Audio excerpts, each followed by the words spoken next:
एक बार की बात है, एक छोटे से गांव में एक मजदूर मैंने यह किया होता। हर दिन उसका गधा जमीन खोदता है।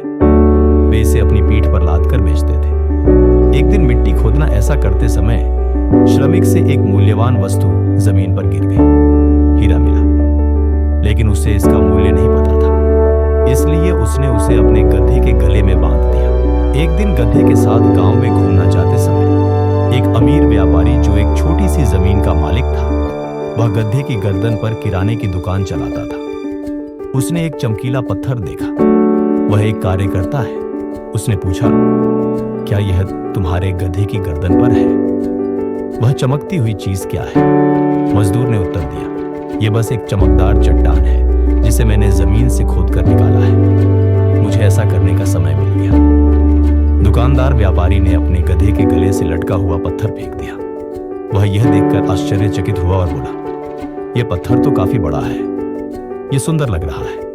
अगर आप इसे बेच देंगे तो मैं आपको 50 टका दूंगा। मैं दे सकता हूं। जमींदार ने सोचा, ठीक है, चलो चले। 50 ये पैसा जमीन बेचने से भी ज्यादा है। द स्टोन उन्होंने इसे 50 टका में खरीदा। फिर दुकानदार पत्थर को अपनी दुकान पर ले गया। उसने उसे तराजू पर लटका दिया। दुकान पर आइए सभी ने सुंदर पत्थर की प्रशंसा की। एक दिन एक जौहरी दुकान पर आया और पत्थर खरीद लिया। तराजू पर लटके हुए इसे देखकर उसे एहसास हुआ कि यह एक अमूल्य हीरा।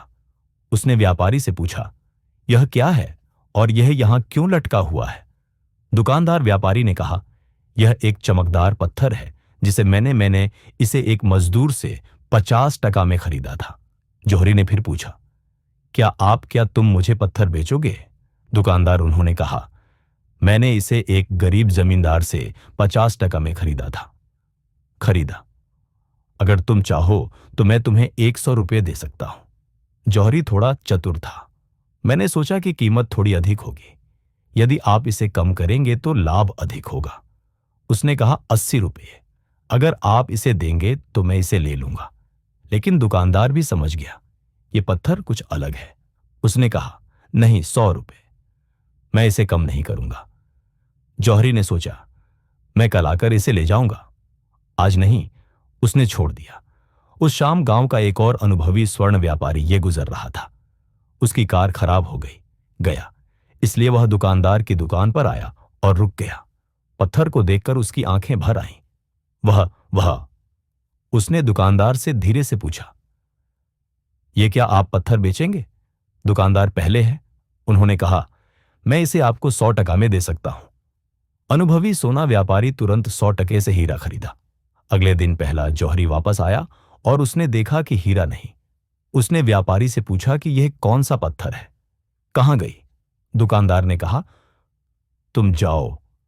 उनके जाने के बाद एक अन्य सज्जन आए और उन्होंने 100 टका खरीदा। इसे खरीदा। यह सुनकर जौहरी बोला। वह अपने निर्णय से निराश था और उसने गुस्से से कहा, तुम कितने मूर्ख हो।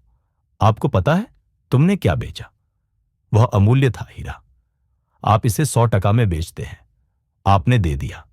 दुकानदार ने मुस्कुराते हुए जवाब दिया, मैं मूर्ख नहीं हूं, तुम मूर्ख हो, यह मुझे पता था। नहीं, यह हीरा है, लेकिन आपको यह पता होना चाहिए, मैंने 20 रुपये के लिए कल का इंतजार नहीं किया। भले ही आपको पता था कि आप ऐसा कर रहे हैं, फिर भी आपने अवसर खो दिया। यदि आप इसका उपयोग नहीं भी करते हैं तो भी आप 20 रुपये के लिए बहस कर रहे हैं। तुम असली मूर्ख हो जो हार गए। मात्र 20 टका में यह कहानी हमारी है। पहला पाठ 3 महत्वपूर्ण सबक सिखाता है। सबसे पहले, जहां आवश्यक हो वहां कंजूसी बरतें। यदि आप हर जगह कंजूस हैं तो आप महत्वपूर्ण हैं, आप इससे बच सकते हैं। दूसरा, मौका कभी नहीं चूके नहीं। कभी कभी मुझे बहुत बुरा लगता है, चतुराई से सोचो और अवसर चूक जाओ। और तीसरा, अपने काम में कभी भी टाल मटोल न करें। एक पुरानी कहावत है, कल का काम आज करो।